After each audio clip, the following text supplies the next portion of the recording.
Hello everybody and welcome to our webinar session today. My name is Tom Luff and I'm the Energy and Infrastructure Counsellor in the British Embassy in Japan, but I also cover as the Energy and Renewables Lead across the Asia Pacific region for the Department for International Trade. I'm going to be the moderator for the next 90 minutes and I'm really excited about the programme that we've got on today. Before we start, here are a few housekeeping notices for all participants, please. You should be in audience mode and we can't hear you or see your camera. That's the start. Also, you can use the chat section on the, could be on the right-hand side of your screen or wherever it is, to communicate with us throughout the session. But for questions to our panelists, please direct them into the Q&A area, which is also one of the panels on the screen. We'll pick them up after the speakers' presentations, and then we will try to answer them. Also, please be aware that we'll be recording the webinar for circulation later, so please do be aware of that. Without any further ado, we'll now start the recording. We look at the slides now, so I wanted to introduce our trade mission. Our trade mission is a regional virtual project focused on Indonesia, the Philippines and Vietnam. It was kicked off last week with the Indonesia Renewable Energy Summit. This was followed by a UK-facing webinar on the Philippines market opportunities.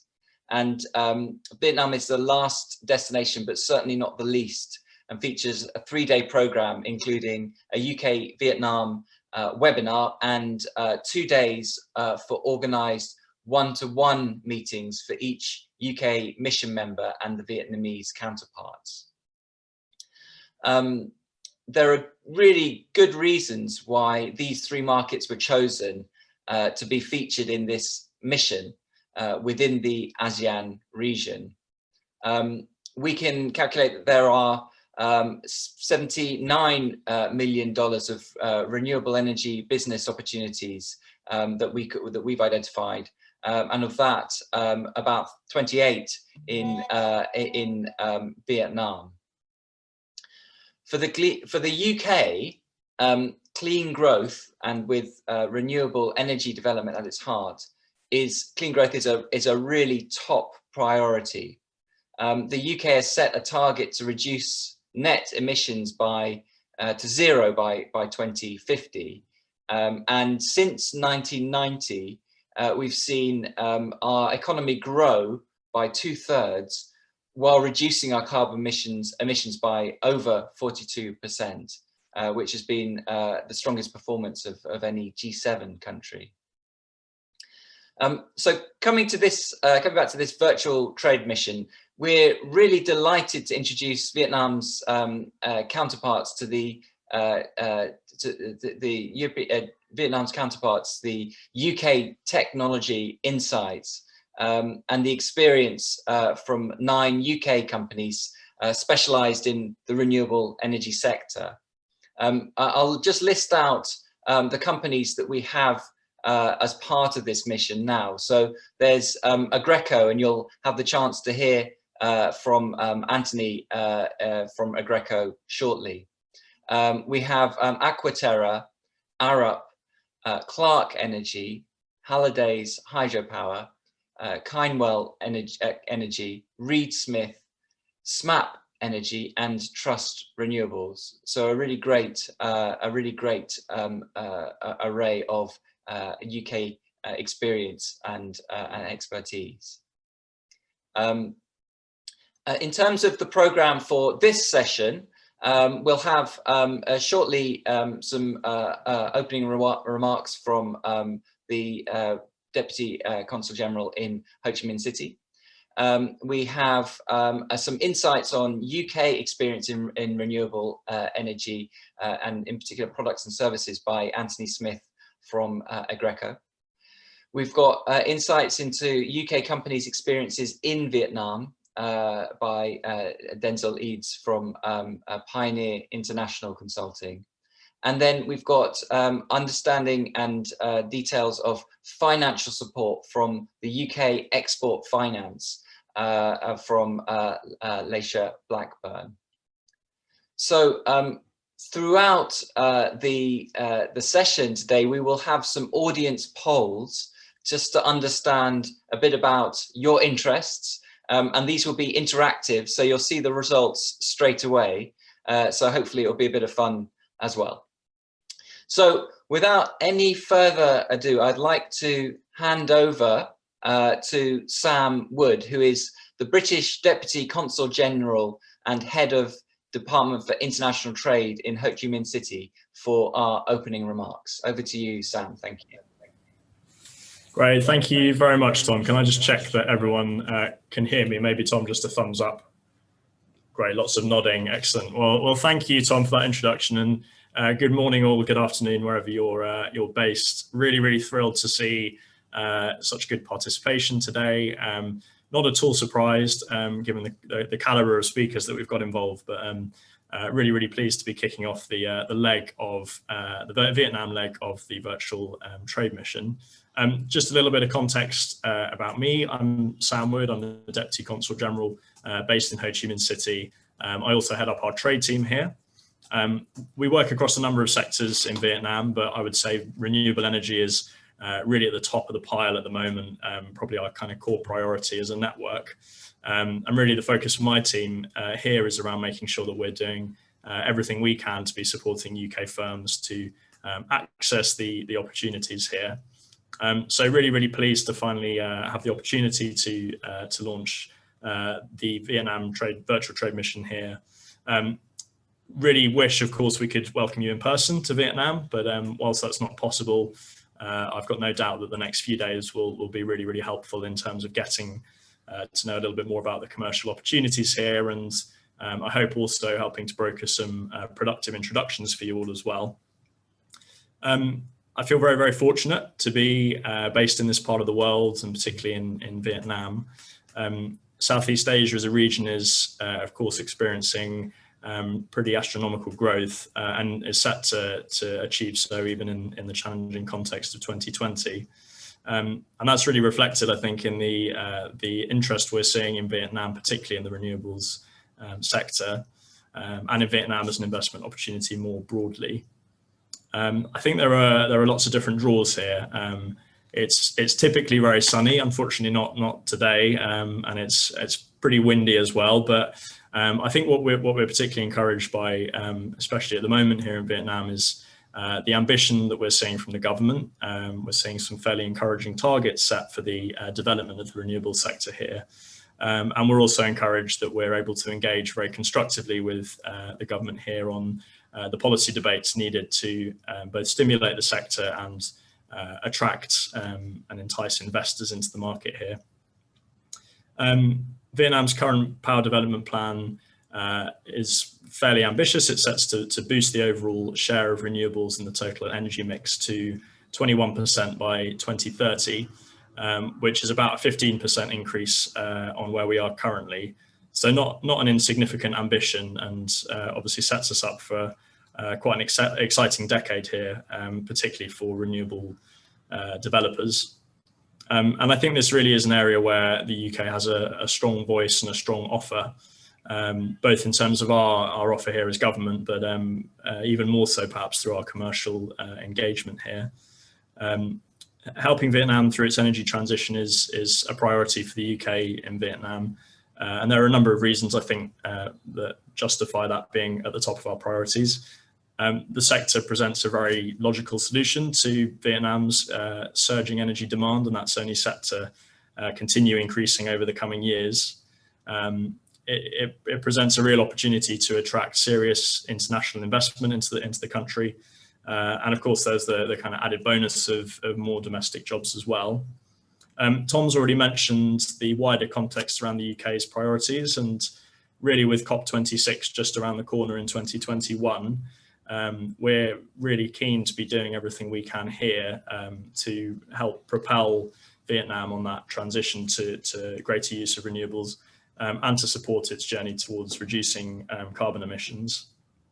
I think Vietnam is very well placed to be a regional leader in this respect. They've been excellent as chair of ASEAN this year, and we certainly intend to continue that really productive dialogue with Vietnam during 2021. But kind of key priority for my team is around the trade and investment side, of course, and really working to promote the UK, the offer that UK businesses can kind of make here. We have brilliant capability, of course, in power development and in renewables, not just offshore wind, where we are a world leader, but also solar, marine energy, storage, and also generating energy from waste, all of which I think are really of interest to the Vietnamese government here. So really pleased we've got some sector leaders involved today, including UK businesses that have already been through this journey, have already accessed the opportunities here in Vietnam. Very much look forward to hearing from Denzel later. I think his experiences will be really relevant to those of you maybe looking towards Vietnam for the first time. Likewise, Anthony, really looking forward to hearing about what the UK has to offer, the specific things we can bring to the market here. And then finally, Alicia, from UKEF perspective, will be really helpful to hear a bit more about the financing offer there. So thank you to the three of you for giving your time today. And thanks, Tom, for your expert facilitation. But finally, just really appreciate all of you taking the time to join. I really hope you find some value, not only from the discussion today, but also from the meetings in the days ahead. Just a final word, please be in touch with me and the team here. We really are on hand to offer as much support as we can as you look to increase your interest here. And of course, I very much hope we'll be welcoming lots of you here in person before too long. Great, thanks very much. Sinkamen. Thank you very much, Sam. That was really great.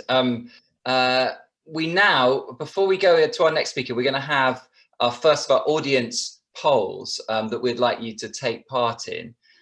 So it's interactive, and so it should be fun. But please, can you look at the questions that you've got on the screen now, and fill in the multiple choice according to your own circumstances. So where you're dialing in from now, UK, Vietnam, anywhere else, what challenges you've been reaching, what challenges do you have when reaching out with UK renewable energy partners? So a few potentials there, or it could be other. So the options there are incompatibilities between UK offers and Vietnam needs, lack of network with UK companies, lack of information about the UK's experience and language barriers, or maybe something else. And which type of renewable energy it is that you're working on. Is it hydro, solar, wind, biomass, other, or all of those? If you to submit, you have to have clicked all of them, so answered all the questions. But really grateful if you could do that now. And then I will be asking, through the magic of Toby, if our results could start to come up. So let's see what they look like. So I'm going to do mine as well. Hang on a second.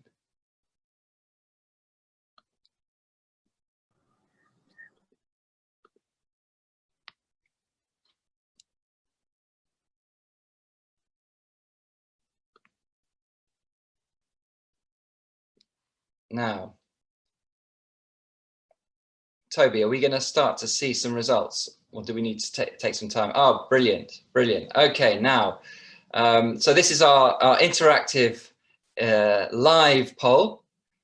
We've got 22% of the participants from the UK, but the majority are dialing in from Vietnam, 57%, and then we've got 22% from other places.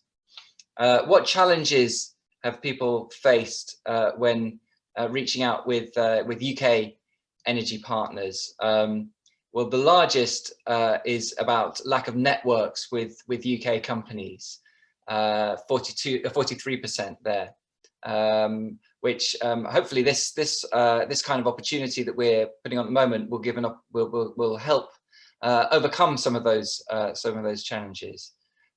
Next, we have lack of information about UK's expertise. Well, we'll hear lots about that today and also through the course of the mission. Incompatibilities between UK offers and Vietnam needs. That's something that we'd really like to understand more about, and we can discuss that. I think some of our technical experts would like to understand a bit more about that, so we can shape our needs, our offer to the needs. There's other, and then language barrier. Language barrier seems to be very low on the list, which is very encouraging. And just finally, which type of renewable energy is it that you're working on? Well, just in the lead there is solar, 22%, and then mixed wind with others. No biomass, no hydro for this session. But actually, sorry, maybe I've slightly misread that, because all 43%. So maybe there's quite a lot of people that are doing all, including biomass and hydro. And the others. Well, thank you very much for that. That was really interesting, and I hope you found that useful, just to understand who else is on the call, on the webinar as well. I'm going to move us on now to our next speaker.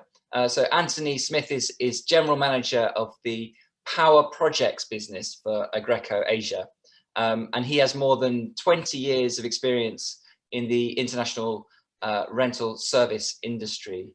I'd really like to welcome him up now to our virtual podium. Anthony, if you're ready, we will kick off. So can I see you there now? Thank you very much, Tom. Yeah, great, excellent. Welcome, Anthony, and over to you. Thank you. It's a pleasure to be speaking at this trade mission, although remotely. I would have loved to have been there in person. But thank you for the opportunity to speak at the event. If we could start with the presentation. So just an introduction to Agreco and some of our offerings. Agreco is a customer-focused specialist provider of power, temperature control and energy service on a global basis. These services are based on modular mobile equipment and operated on a digital platform with market integration capability.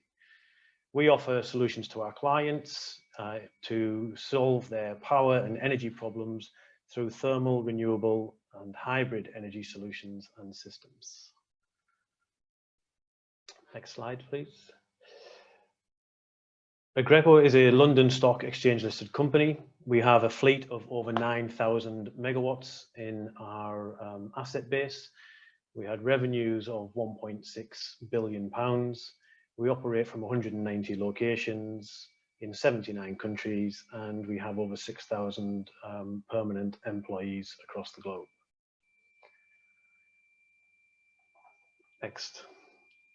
So our strengths are really on our sector focus. So our solutions serve a diverse sector base where we have extensive experience and knowledge of various sectors, from utilities to mining, to oil and gas, to events, data centers, to food and beverage, and many, many more.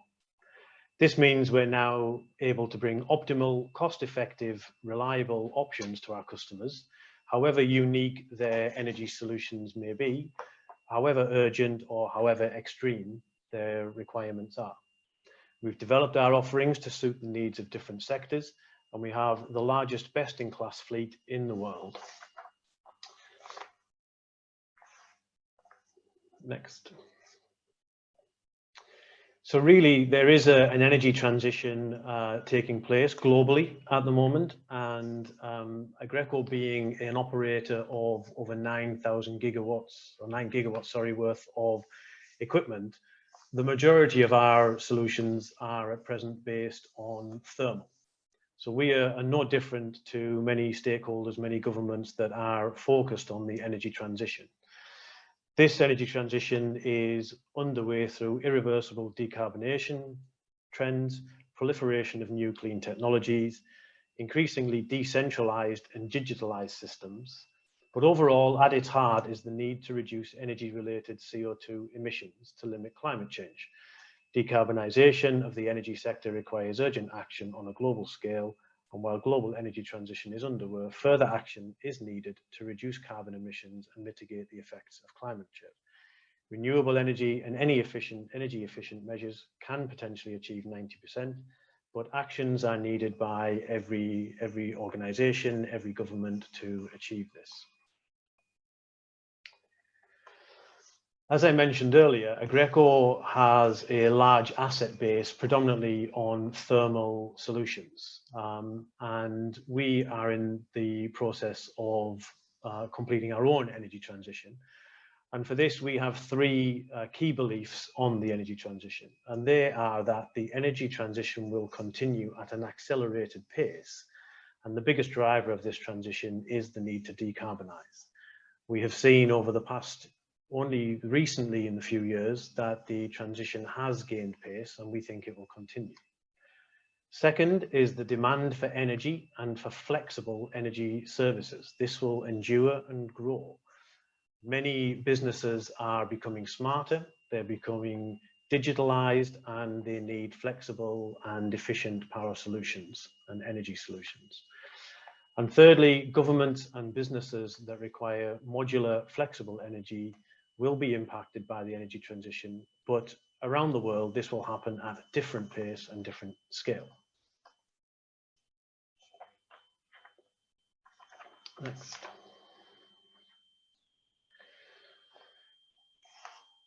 So still with the energy transition, governments and stakeholders are facing multiple options and dilemmas, and this is where flexibility to manage uncertainty really is a key benefit for stakeholders. The first one is demand growth. This is up with demographic and economic growth, but with a different demand profile through urbanization, globalization, and generational change. This means sector coupling will put additional strain on supply. Decarbonization, and clean air in particular, is the overarching driver of this energy transition and is being accelerated through global and national policies. Sustainable financing and customer strategies play a part as well. With wider, larger scale deployment technology, costs have come down, making renewable energy and storage systems more economically feasible. Decentralization is rising through the emergence of these technologies, as well as the need for energy independence as demand grows faster than supply in many areas, regions, and instances. Digitalization is making energy users smarter. It's driving energy efficiency and will be key to measuring, controlling, and auditing emissions to meet decarbonization targets. Some general energy challenges facing governments and stakeholders range from decarbonization, along with the Paris Agreement, environmental, societal, and corporate governance objectives.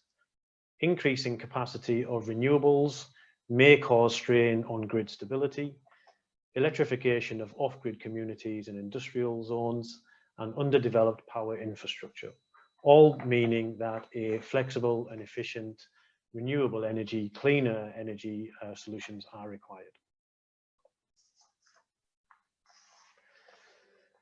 So in some of our solutions that Agreco can offer, we offer solar, battery, thermal, hybrid solutions, or independent solar battery solutions. On the renewable side, the benefits are no fuel costs, lower cost of energy, and a longer service life.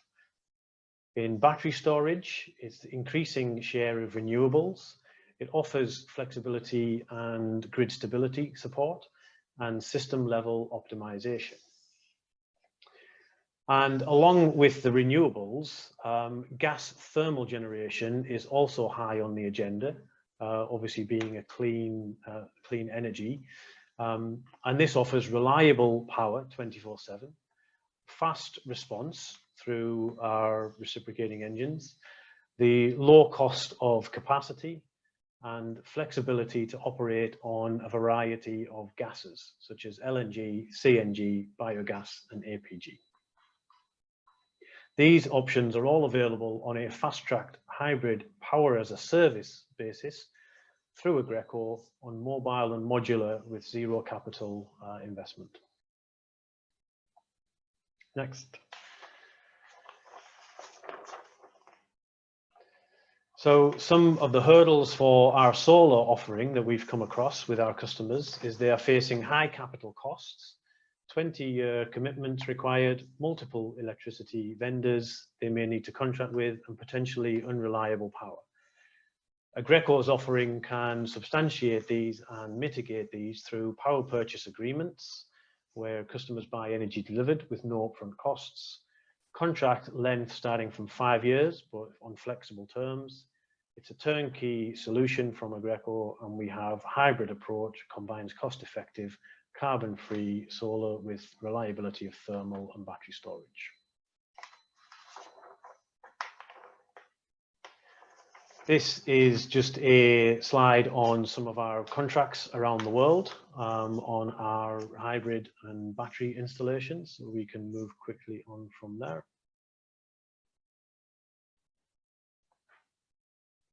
Next. So the case for flexible gas hybrid, so as we mentioned, thermal, particularly gas-based power solutions can offer some flexibility in competition with some traditional gas cycle turbines. They offer a flexible approach, hybrid base load, offers high response and dynamic fuel flexible solutions. Next. Again, the adding gas with the renewable side of things does support the potential instability in the grid that can be sometimes caused with adding large capacities of renewable, and these can be used for frequency support, power balancing, and reactive power, amongst other solutions that they offer. These are a couple of examples of our renewable projects. So recently we completed the installation of one of the world's largest renewable microgrids. This is a 7.7 megawatt solar farm with 27 megawatts of gas power for a mine in Australia that has a 20-year lifespan on the power plant.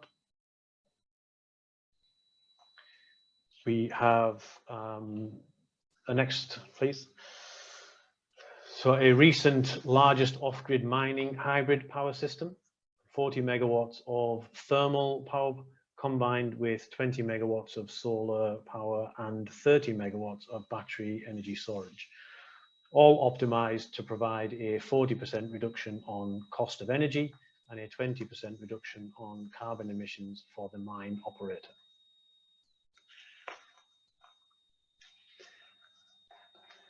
Along with those, we have some project fact files on this particular battery energy project, which is 1.75 megawatt of battery only power plant in America. It's exploring how electricity can be generated, delivered, and used in a more efficient way. This is a pilot project. Next. And further development of that pilot project, we have some additional energy storage projects in the US. Along with our colleagues who are speaking at the event, we do partner with the UK Export Finance to provide support for financing sustainable power projects, and we have done this in the past. I'm very keen on continuing that partnership.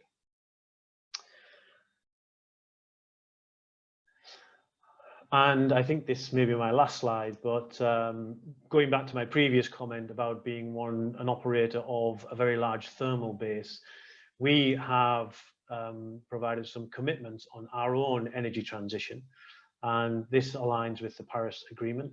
And our own company commitments are to reduce diesel fuel used in our customer solutions by at least 50%, reduce local air quality emissions from our solutions by 50%, and achieve a net zero emission across our own business operations by 2030. And beyond 2030, our fourth commitment is the Agreco and the services we provide, so the solutions we provide through our offerings, will be net zero.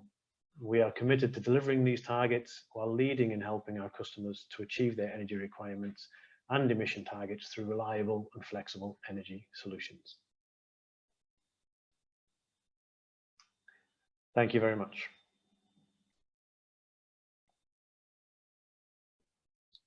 Anthony, thank you very much for that. That was really, really excellent. It was great to hear about your take on the need for low carbon, such as renewables, we're very much on the same page in terms of needing to work towards meeting Paris Agreement, which is crucial for global climate stability, and our hosting of COP26 next year is an opportunity for us to really push that and get behind that. But also it's great to hear the benefits you talked about for moving on to low carbon, and some practical solutions. We will come to questions and answers later, but we're back to another poll. So just the same as before, this is to get a bit of interaction going. This is poll 2, our second and final poll for today. First question, has your company already been in touch with any UK renewable energy companies? Yes or no? What's the reason that attracted you to UK renewable energy products and services? Is it high quality, updated new technology, government favourable policies towards renewable energy, or any others? And then the third question, in your short-term plan, to what extent would you rank the potential of cooperating with UK renewable energy companies? So is this unlikely, somewhat likely, very likely, or can't say? So if you could submit your answers to the poll, and then we will be able to see what everyone is thinking on these questions. So I think it takes a few moments for the questions to be gathered up, and then I think there's a button that Toby presses and sends it all whirring round, calculates it, and then at the end some really nice answers will pop out. So as we wait with anticipation, let's see what it says.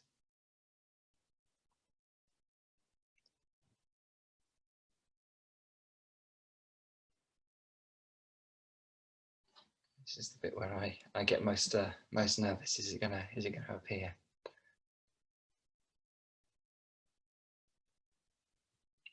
I should say also, just yes, here we go. Okay, so we've got the latest results in. So 63% have not been in touch with a UK renewable energy company so far. 38% have. So perhaps this is a great opportunity to change that and to get in touch with one of the companies involved, either in this webinar or in the mission more generally. What's the reason that attracted you to the UK renewable energy products and services? Quality is up there, high quality, updated technology, government favourable policies, and various others. And then just finally, to what extent would you rank the potential of cooperating with UK renewable energy companies? Very likely, oh, that's very encouraging, 63%. Thank you very much for that. I hope that, again, gives you a bit of a kind of a snapshot of what others are thinking. It certainly helps us in terms of our planning going forward, and really help. I mean, given the interest in both a combination of number of people haven't had contact with UK companies but would like to, really hope either through this program or if you can get in touch directly, we can help you with that.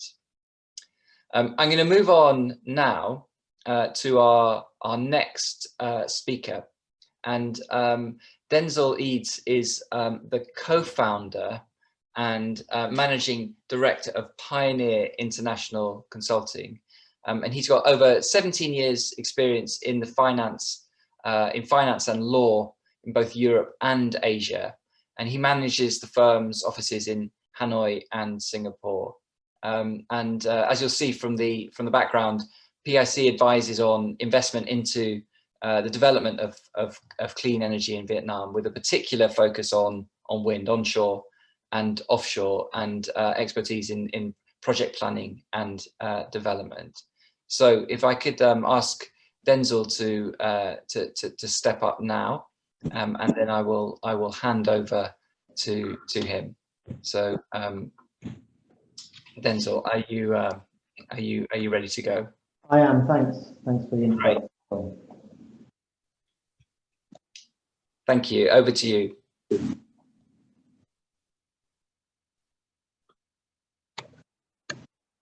As Tom mentioned, PIC advise on investment into and the development of clean energy projects in Vietnam. We advise both local and international clients with respect to greenfield and brownfield projects on a single asset and platform basis.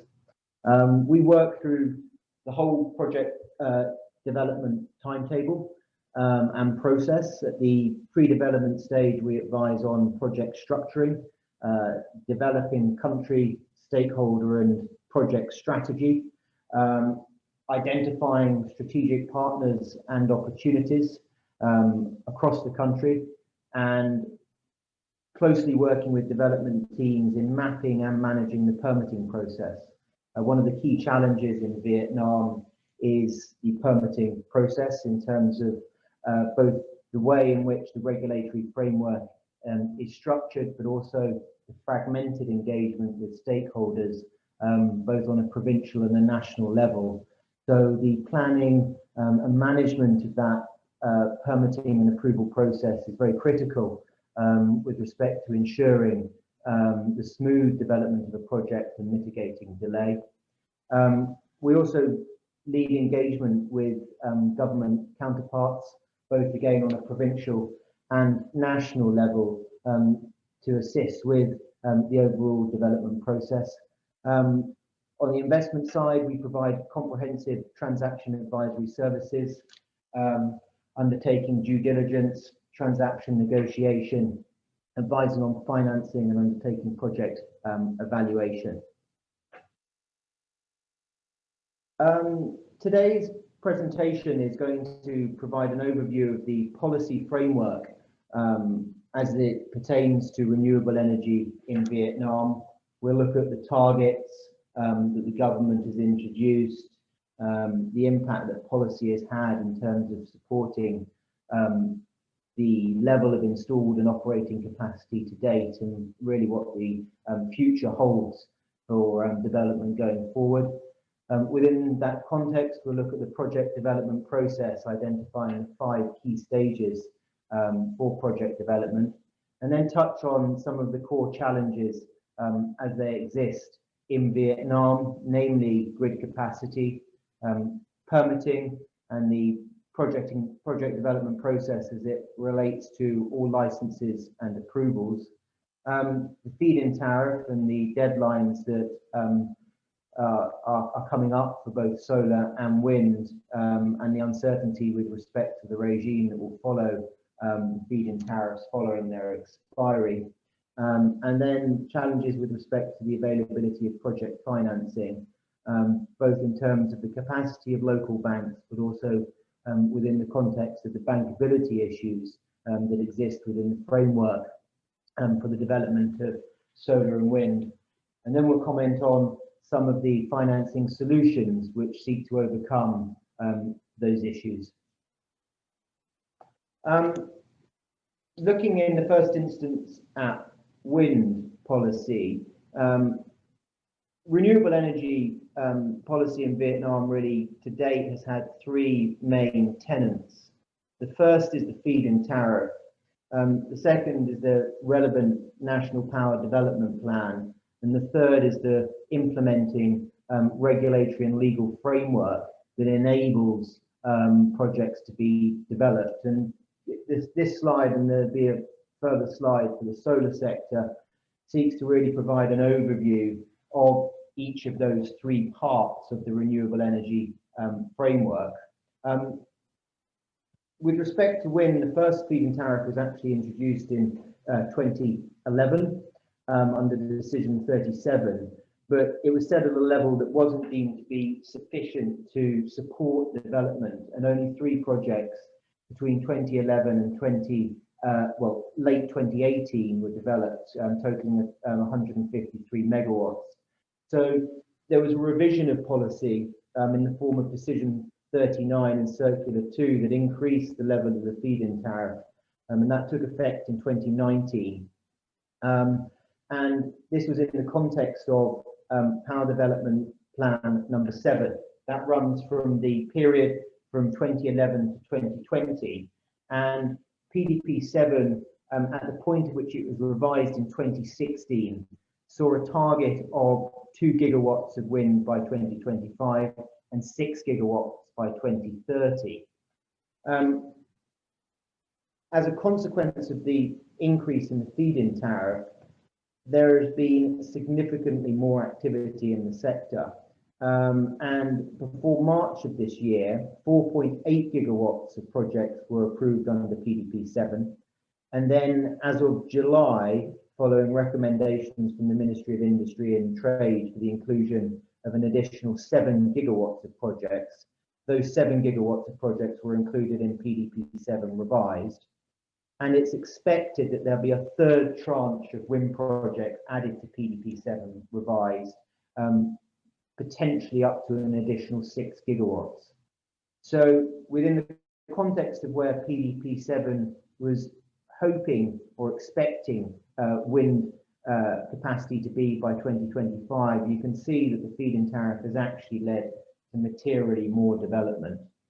I think it's then also just important to note where these wind targets sit within the context of wider national policy. And earlier in this year, there was a key piece of policy from the Politburo in the form of Resolution 55, which states that Vietnam should have a target of 15 to 20% renewable capacity by 2030. Now, if, as expected, overall capacity by 2030 increases from its current level of approximately 60 gigawatts to 130, that will see, under current proposals, up to 19 gigawatts of offshore wind by 2030. And that 19 gigawatt figure is within the draft proposal of PDP 8. PDP 8 is in the process of being submitted for approval by the Prime Minister, but is not yet finalised. And then looking to the solar sector, you've had a similar structure, if you like, to the incentive regime, whereby there was an initial feed-in tariff. In the case of solar, it was decision 11, and it was actually not too low. It was actually sufficiently high to attract a huge amount of solar investment following its introduction in 2017. And led to government targets under PDP 7 again being exceeded. So decision 11, a FIT of 9.35 cents per kilowatt hour for all types of solar, led to 4.5 gigawatts of solar being installed and operating by July of last year. Following the expiry of that feed-in tariff, in July of last year, Decision 13 introduced variable tariffs depending upon the type of solar that was being developed, and those tariffs are on the left-hand side of this slide. And really, that was in order to address the number of projects which have been approved under the initial feed-in tariff regime, but hadn't met that July deadline. So Decision 13 created a extended period in order that there could be completion over the course of 2020. And Decision 13 lasts until the end of this year, but only applies to projects which received their investment approval before November of last year. So to that extent, it has been a policy which really seeks to ensure the completion of already approved projects. And to that extent, there are 5 gigawatts now of solar projects operating, and within PDP7 up to 10 gigawatts approved. So you can see really within the course of the last 3 years, both the solar and the wind sector being supported strongly by a feed-in tariff regime and government targets that have led to material levels of both wind and solar approved and developed. The next slide seeks to provide a high-level overview of the project development process. This, I think, is best seen over 5 stages. Really, the initial stage, which is planning, whereby you'll undertake a site survey analysis. For the wind sector, that involves 12 months of wind data. There'll be a pre-feasibility study conducted, which will then be preceded by a application to be included in the National Power Development Plan. Following inclusion into the National Power Development Plan, you can move on to the investment approval stage, which will see an application for an investment decision, which would identify the investor with the project being developed and improve their involvement. And then there'll be the application for the investment license in the form of the investment registration certificate and the enterprise registration certificate. You can then really commence the negotiation of project documents and begin the process to prepare for construction, which will involve a land clearance and compensation process. After you've obtained your investment registration certificate, the project documents, the PPA, and the grid connection agreements can be signed, and you can move forward to finalising all relevant approvals required for financial close. Following financial close, construction can start, and then finally, after the period of construction operation. For the wind sector, the pre-development phase up until financial close will vary depending on the nature of the project, but you could assume 12 to 24 months, and again, maybe up to 24 months for the construction of the project itself. For solar, that pre-development period is shorter, again, obviously depending on the size of the project, but maybe 6 to 12 months for that, and again, a shorter period of construction of 6 to 12 months. Within that context, what are the issues that developers have to address when seeking to develop projects in Vietnam? Grid capacity is a critical issue. There's been a material amount of solar development, as we've seen, and that's put a strain on the grid in the areas where that development has taken place. But it's also meant that wider national grid planning has had to respond to high concentrations of renewable energy in particular areas. As a consequence, going forward, grid upgrade and grid solutions are critical to being able to consider the way in which a project will be developed and realised, and how risks pertaining to curtailment are managed. So there are different solutions to this. There can be physical mitigation through the location of the project by analysing the nature of the grid within the area of your project and connecting in an area where you believe curtailment can be most effectively mitigated. The alternative is for the larger scale projects, considering grid development solutions whereby the cost of the grid upgrade is shared by the investor. The issue here is that the regulatory framework for private sector involvement in the grid is at a very, very early stage of development and is not permitted at the current moment in time beyond the substation which connects the project to the grid. So there are some pilot programs happening at the moment which are seeing private sector involvement in the development of transmission lines outside of the immediate project area, but these are very much an early stage of development. However, for the large scale renewable projects going forward, grid solution proposals will be critical, and the regulatory developments over the course of next year in this context should be something to watch out for. Then challenge number 2, the project development process. As mentioned, your stakeholders will be fragmented based on a provincial and national level. So you'll need to ensure that there's a joined up and well-managed coordination with those different stakeholders. It's also critical to consider in advance and really at the beginning how different issues as they arise through the project development process will be managed, and really seeking to map each particular approval well ahead to ensure that delay is not a material issue.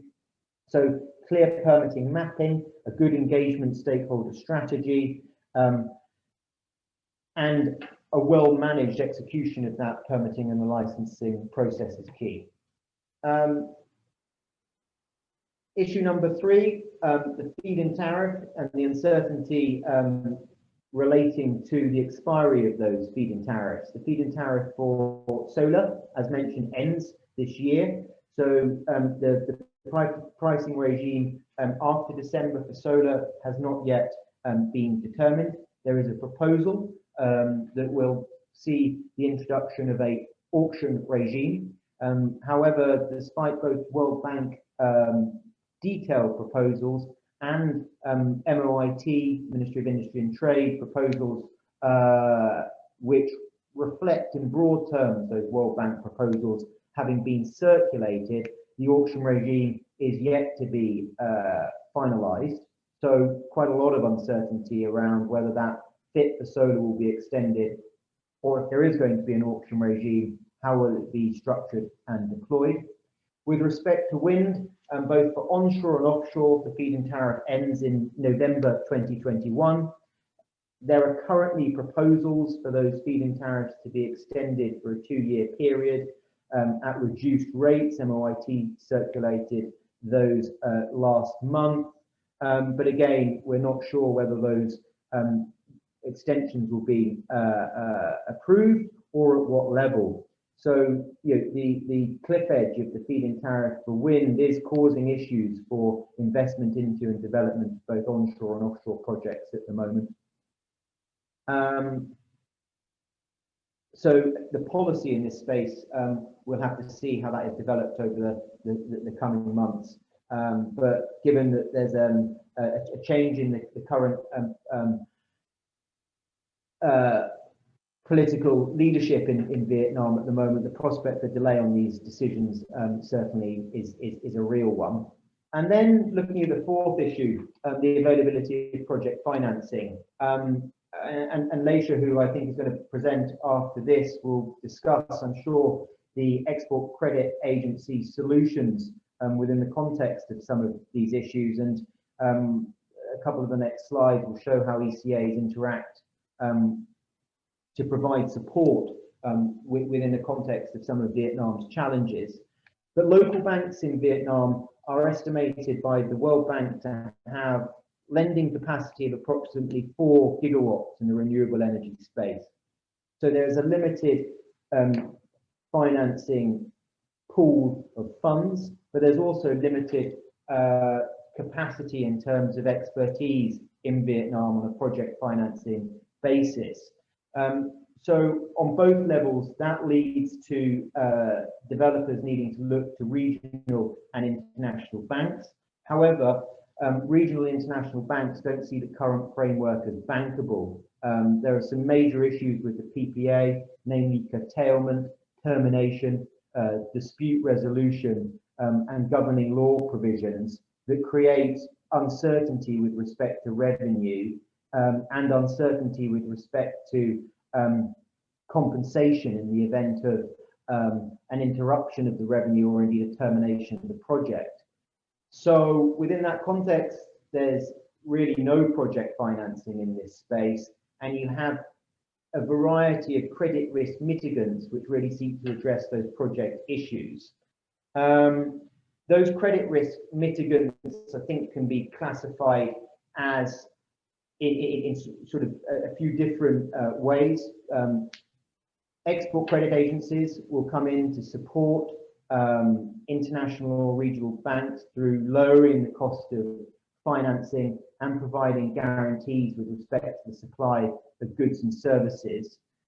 In parallel, there'll be a need for some form of limited recourse to either a local bank or one of the project sponsors to share some of the project risks. And this materializes itself where either the local bank or the project sponsor effectively undertakes to support debt service in the event that an issue under the PPA arising that would compromise the revenue stream that project sponsor or bank will step in. So ECAs combined with a form of limited recourse really can create a structure which enables some of the bankability issues to be overcome.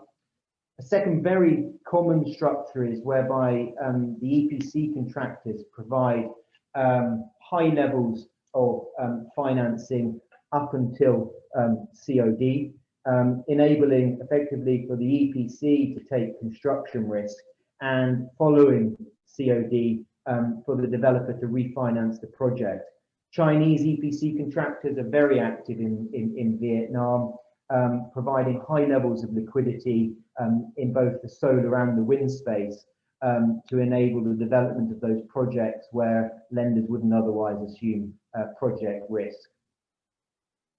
I mentioned a structure whereby you'd see the involvement of an international or regional bank that is supported by an ECA and really mitigates the risk through the engagement with a local bank. And that is illustrated in this particular slide, where there's a bank on lending structure with the international bank facing the local bank instead of the project company directly. And in this instance, the local bank assumes that project risk.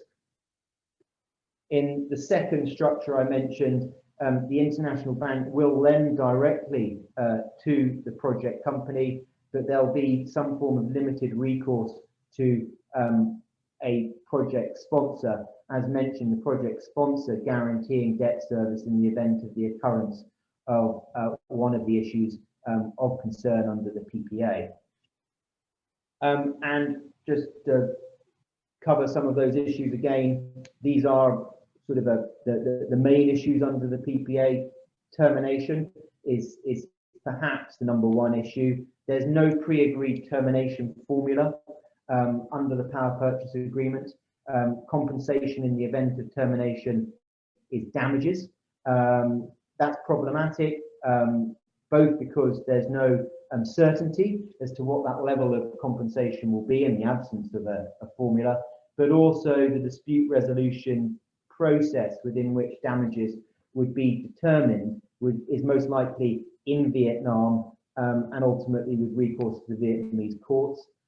There is an option for negotiation of an alternative dispute resolution process, but EVN has not agreed to date to dispute resolution outside of Vietnam. So whilst there's a technical avenue to address this issue. It hasn't been realised to date. And then curtailment, probably ranking as an equal #1 issue or a close second. EVN has rights to curtail under the PPA in the event of various reasons, mainly associated around technical maintenance of the grid or interruption. And that discretion to EVN to curtail actually did cause major issues for solar projects last year, where between 60 to 80% of project capacity was curtailed during certain months of last year. So the curtailment right was utilised and did have an impact on projects. There's no take or pay provision under the PPA, compounding the risks with respect to curtailment.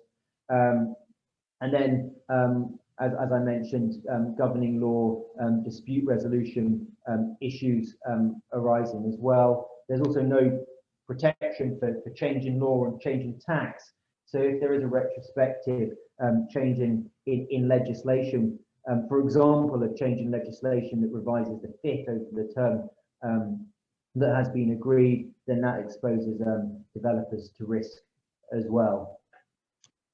So within that context, there are issues for project development in Vietnam. However, there are solutions to those problems.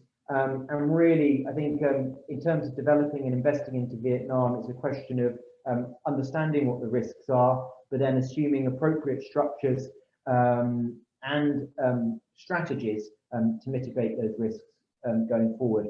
If you have any questions on the issues in the slides or more generally, please feel free to get in touch. Thank you.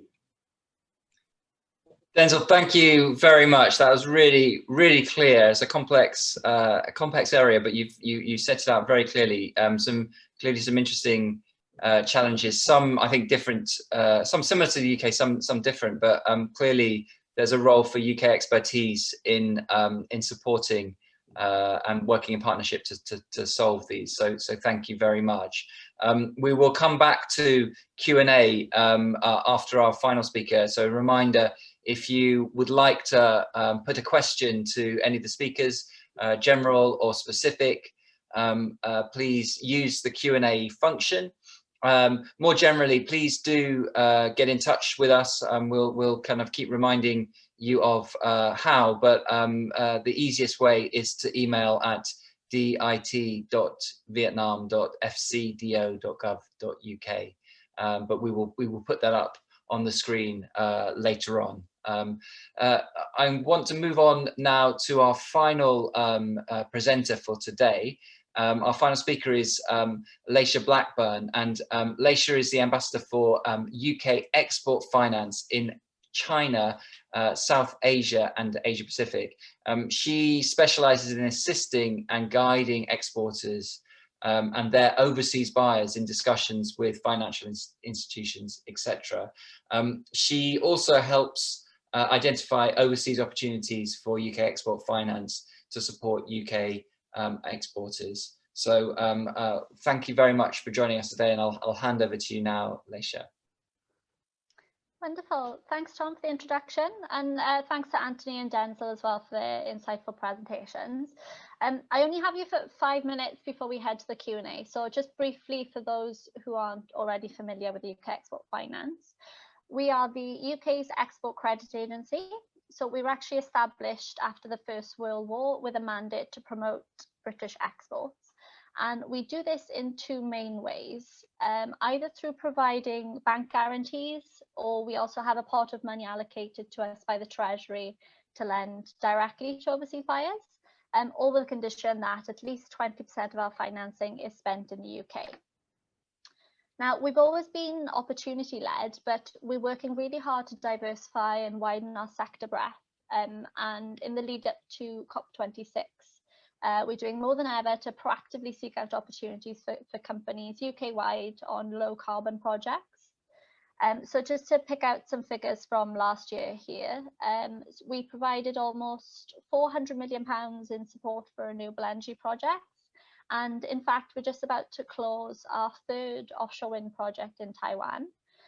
So now that we have some experience in this field and we've gotten ourselves comfortable with some of the risks, we're now tracking several offshore wind projects in Vietnam.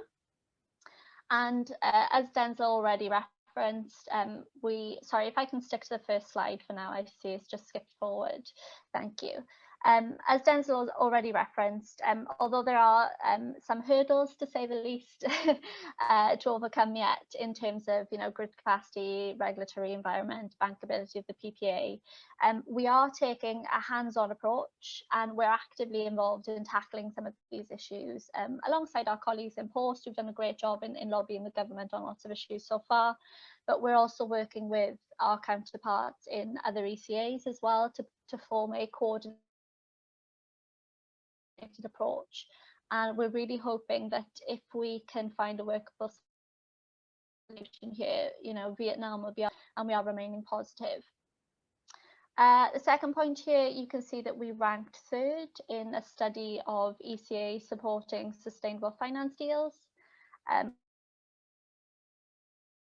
finally, the last point, the jewel in our crown, our very competitive direct lending offer. We received a additional £2 billion boost from the Treasury in the last budget, which is earmarked specifically for clean growth projects. We're really keen to utilise this, and it's quite broad in its remit actually. It covers more than just renewables. It follows the green bond principle, so it supports sectors like wastewater management and clean transportation as well. Now, the UK is leading the charge in tackling climate change issues and supporting the global shift towards a low carbon economy. And this represents a huge opportunity for UK companies in the renewable energy sectors and those.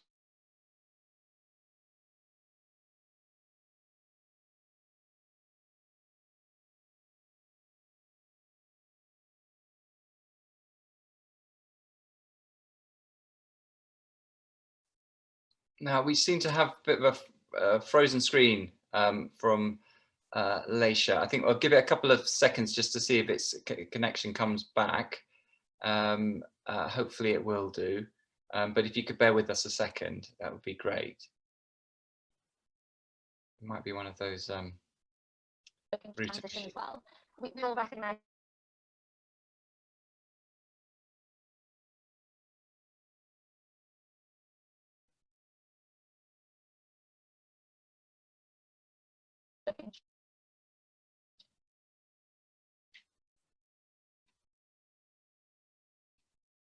Now, I might suggest, Alicia, perhaps if you could turn off your video and maybe we'll just have the sound for the time being, because otherwise that might help with the connection. But grateful if the audience, if you could just bear with us a second, we'll try and get this back.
Hi Tom, can you hear me now? Hi, Alicia. Yes, I can. Hello. Thank you very much. Are you able to? Oh, I'm so sorry. So yeah, so where did I leave you? Where did I leave off? I think I don't know if you could see the slide on the page at the moment, on the screen at the moment, but maybe if you start from there, that would be brilliant. Yeah, sure, absolutely. Let me just pick off pick up where I left off. Thank you very much. No problem. So I think I was saying that, there's lots of opportunity in this region. The UK has no trouble in showcasing its strength and expertise in the sector.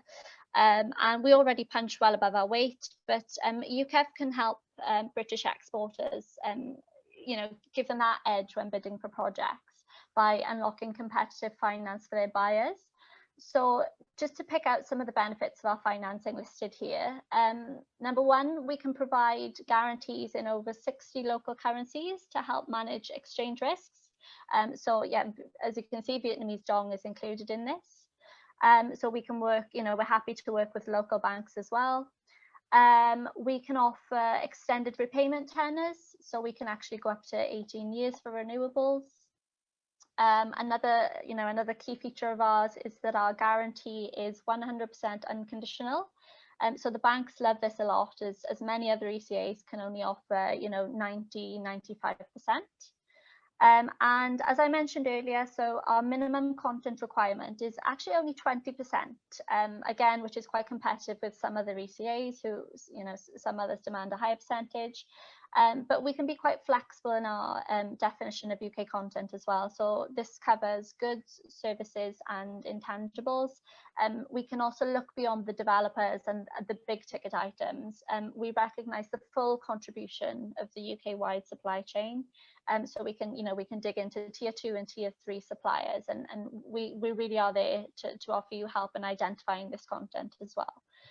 And we can also offer multiples based on the level of UK content already secured. So when we say 20%, we don't mean 20% of the whole project cost. It's just 20% of the portion we're financing. So yeah, that's it from me. I appreciate I don't have much time, and apologies for the tech issues there. But if there are any specific opportunities, I just want to encourage the participants, to reach out to me directly. I'm happy to discuss any opportunities or explain a little bit more about how we can support. And yeah, thank you very much. Thank you very much, Alicia. That was really excellent. Now I'm going to open up, because it's your turn in the audience for questions, and so really grateful if you can fire away questions into the Q&A section. We've got a few in already, and while you're thinking about others, I'm going to kick off with some. So I will I'll put them to specific panelists to start with, but other panelists, do feel free to chip in if you'd like to. And I think just before we get going, there's a specific factual question from one of the audience about the percentage of renewable energy in the UK currently. So I'll just kind of cover that to start with. I think, as people will know, we've had various targets to increase. I mean, I'll focus on electricity here because that's what we've been talking about in particular, but to increase the percentage of renewables in our electricity and our power system. And our target was to get to about a third by 2020, and that was something that was driving us over the past decade or so. We've actually gone through that, and I think latest is around over 40%, maybe 44% of the capacity is renewable. We have ambition to go higher, much higher into the future. And I think you might have seen announcements around offshore wind, looking to perhaps quadruple the capacity of offshore wind over the coming decade or so. So lots of activity there, and we're really keen to, for what we learn in the UK, be able to bring out to other markets, such as here in Vietnam. So I'll ask Anthony, can I ask you a question? So based on what you were saying before, but in terms of the competitive advantages of UK companies in renewables, how do you see UK companies compared with others, and what are the biggest kind of competitive advantages you see for UK companies versus others? Thank you, Tom. I think, if you don't mind, I'll answer that in terms of Agreco rather than the UK companies in particular, given our experience. But with Agreco, one of the major competitive advantages that Agreco can offer is there is potentially no need for financing with our solutions. Our solutions are based on a lease or a rental type model, and therefore they don't necessarily need any sort of financing. It can be based on a kilowatt hour consumed basis, or it could be based on a fixed rental charge for the term. So that's a major competitive advantage that Agreco would offer in terms of the market. And very flexible on cost of energy as well. You know, flexible on terms of contract terms. So, you know, in terms of not signing up to a fixed term of 15 years, maybe we want to sign up on a 5-year extendable basis. So there's lots of competitive advantages we offer there as well. And I would say, thirdly, our competitive advantage would be the speed of delivery in terms of how quickly we can mobilize and install, commission some of our power projects. And that's based around the modularity of our solutions. With our modular design, we can do flexible capacities from 1 megawatt up to sort of 300 megawatt plus on some thermal and renewable projects. So a lot of flexibility around the design, the term, and in particular the you know, there's no need for financing or large down payments at the beginning of a contract. Thank you. That's very, very helpful. I'm going to move on quickly to get through as many of these questions as we can, because they're now starting to come through. And just to say, if we don't manage to answer them all today, we can answer them after this. But question for Alicia in UK export finance. So I'll put this to you. Is there any opportunity for solar projects in Vietnam to be funded by your organization, by UK Export Finance? So any opportunities for solar projects to be funded, and also any kind of particular conditions around that? Yeah, short answer is absolutely. Yeah, we're willing to consider kind of any project on a case-by-case basis. So I encourage you, if you do have a specific opportunity in mind, reach out to me separately and we can discuss it. You know, the conditions would depend on the nature, the size of the project, and lots of different factors. So yeah, please do reach out to me directly after the event, and we can pick that up offline. Great, thank you. That's very positive. I think Alicia's details were put up on the screen. If you need them, please just ask via this function, and we can provide them. Thank you very much. We've got questions around power purchase agreements, and I think I'll see if Denzel wants to come in on this, but I'll see if I can sort of summarize a couple of questions here. Do you see the challenge of direct power purchase agreement if it's going to apply in Vietnam in 2021? Will it help to promote UK companies to invest in renewable energy in Vietnam? What do you think, Denzel? They absolutely would, and there's a demand from large investors into Vietnam for DPPAs. However, the challenge will be whether the regulatory framework facilitates that. So the current proposal is for a synthetic direct power purchase agreement on a contract for difference structure, and the MOIT earlier in the year published a proposal for a program which would introduce that type of DPPA.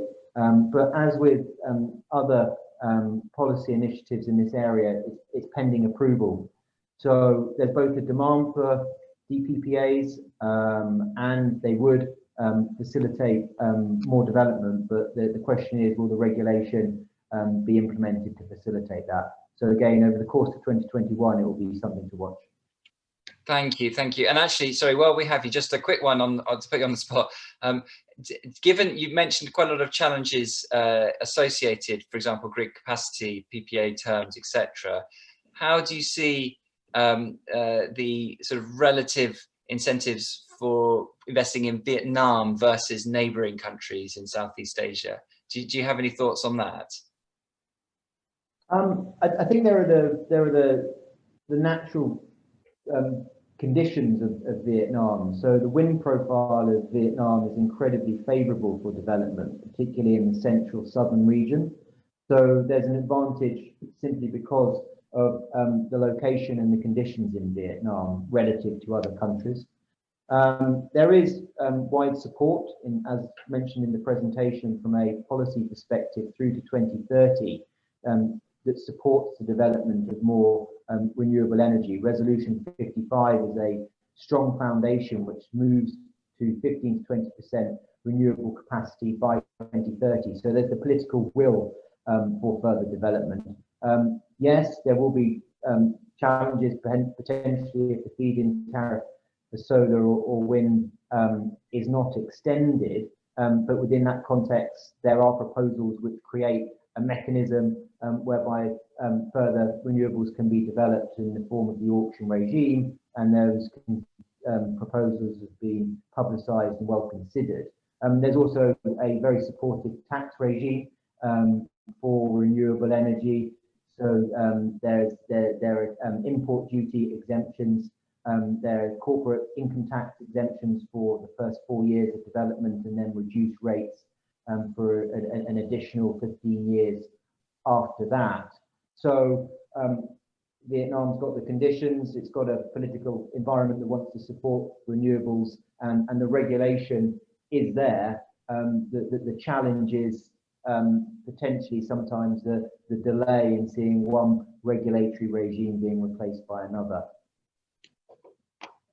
Fabulous, thank you. That's really helpful, and I think it suggests that we will see lots of activity, lots of progress in this area in the coming months and years.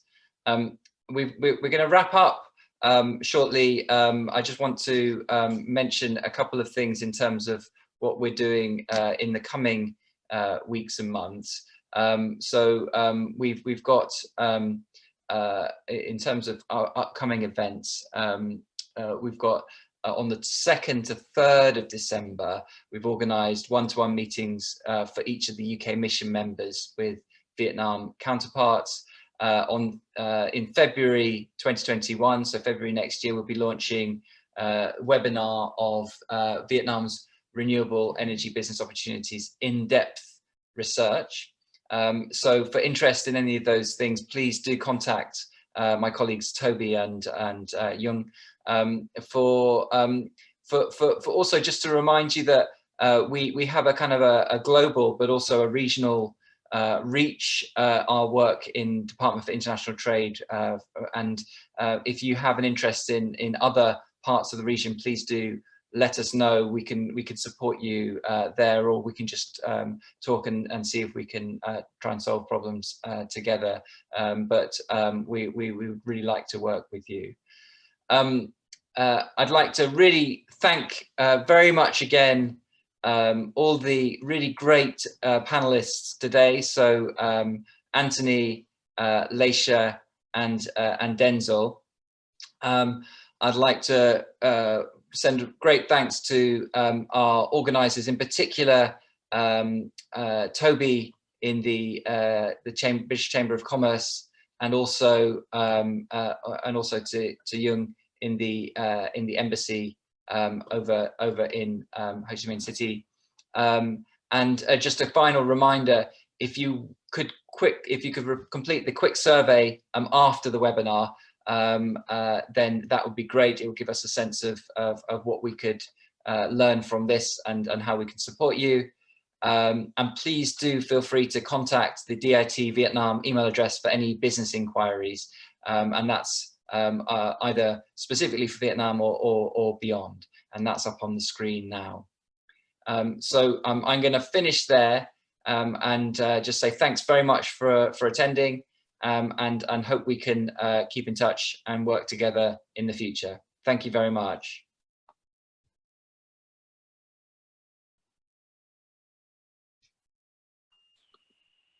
Thank you, everyone.